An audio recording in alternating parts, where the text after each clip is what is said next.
E aí entra uma outra coisa que também pra falar de música popular. A música popular, ela ficou só rítmica.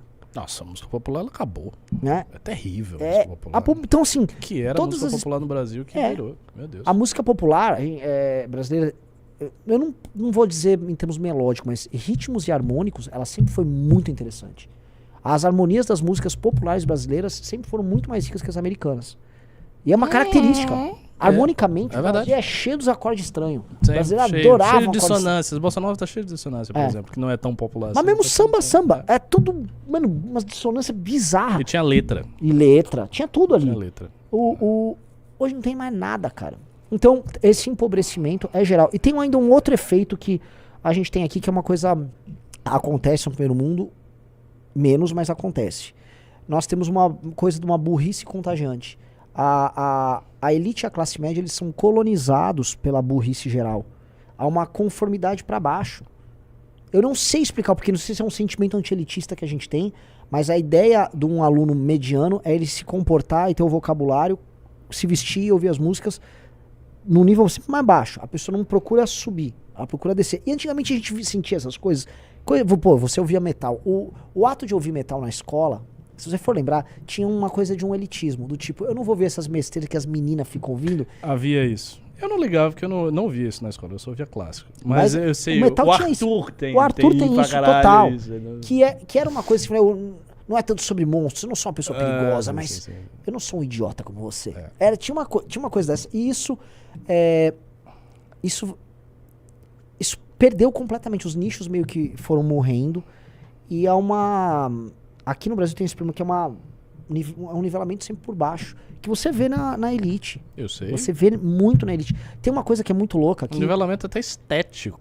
A gente vai em qualquer balada dessas meninas novas aqui de São Paulo, os molequinhos tudo parece um mano da quebrada, tudo assim, pá, não sei o que, não é porra nenhuma. O cara é de Pinheiro, o cara vive vida boa, exato. Nunca entrou na favela. O máximo que ele fez foi falar com os caras que botou uma maconha na mão dele.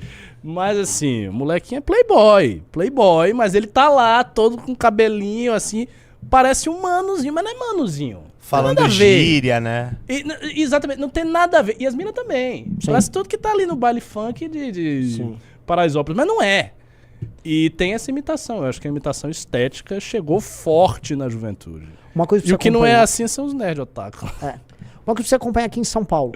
Nos Estados Unidos existe aquele conceito do tipo, sua família rica vai te mandar pra uma universidade da Ivy League. O George W. Bush foi parar... Ele fez Harvard. O cara é da elite, ele vai pra uma universidade de elite. Se vira. Nem que o pai bote uma grana, ele vai pra uma universidade de elite. Aqui você vai acompanhar as universidades high-end, em termos de grana, não são as melhores em termos de currículo e professores. Então, a elite, por exemplo, nossa, vai pra FAAP. Com todo respeito, vocês tem uma galera da FAAP aqui. A FAAP não é nem de longe uma das melhores universidades. Ela é um clube em que ricos convivem, casam entre si aqui. E algumas outras também. Então você tem uma coisa aqui em que o topo não exerce o topo. Porque aí não tem aquele senso de elitismo que tem, por exemplo... Ainda eu não sei como é que tá hoje, que tá um caos nas universidades americanas, mas que sempre foi clássico nos Estados Unidos. A ideia de elite se comportar como elite. A nossa elite não tem isso. Então a nossa elite, ela não se enriquece, ela não faz essa diferenciação. Tanto que, por mais que o Brasil não seja um país de grande mobilidade social, a troca de posições de poder nas elites, ela é meio rápida entre elas, porque eles não... Você não consegue ter uma terceira geração que, pô, isso aqui é raro. Eu sei o que você está falando. Realmente, não tem, tipo... É muito raro encontrar famílias com a quinta, sexta, sétima geração, famílias duradouras no poder, que estão no topo. É dificílimo. Elas vão e voltam. E pô, o MBL permitiu pra mim, pelo menos, conhecer muitos ricos. E eu conheci os filhos dos caras. E eu falei, cara... Em particular, né? Não dá, não dá. Eu me lembro de alguns que conversava lá, que tipo, os caras descobriram o Brasil paralelo. Pô, mano, você teve acesso a tudo. Você podia estar em Oxford, sabe? Vai se fuder. Você tá me contando que você descobriu um vídeo merda do Brasil paralelo? Nossa senhora. É verdade. Porque assim, os filhos dos ricos indianos vão pra Oxford. Só tem indiano rico em Oxford. Então, você tá falando pra mim que você descobriu o Marcuse do vídeo do Brasil Paralelo? Vai tomar banho, você é bilionário, sabe? Vai se fuder. Né? O cara... Não, tá lá. Pô, os caras tiveram tudo na mão. E eles são burros, cara. Então, a burrice é muito contagiante, mas até pra gente voltar pra gente tá... Eu não sei se eu tô me fazendo entender. Você tá entendendo, mas não sei se a galera entende. Porque outro dia eu tava explicando isso pro Ricardo. Tá chamando o pessoal de burro? Não, porque... não, tá sacaneando. É que assim, vou dar um exemplo. Uma população que tem um QI médio, mais ou menos alto. Vamos pegar assim um país qualquer da Europa, hoje um Vietnã já. Existe um número muito grande de pessoas aptas a terem empregos que pagam razoavelmente bem. Esse seria o termo. Então, a desigualdade no padrão de vida das pessoas não é tão escandalosa. Porque por mais que a curva existe o tal do bell curve, né? Você vai ter menos pessoas com uma capacidade intelectual maior. Por mais que exista isso, existe... A desigualdade não é tão óbvia, porque a partir de certo limite, o pessoal comenta. Quase disfuncional. A pessoa fica disfuncional.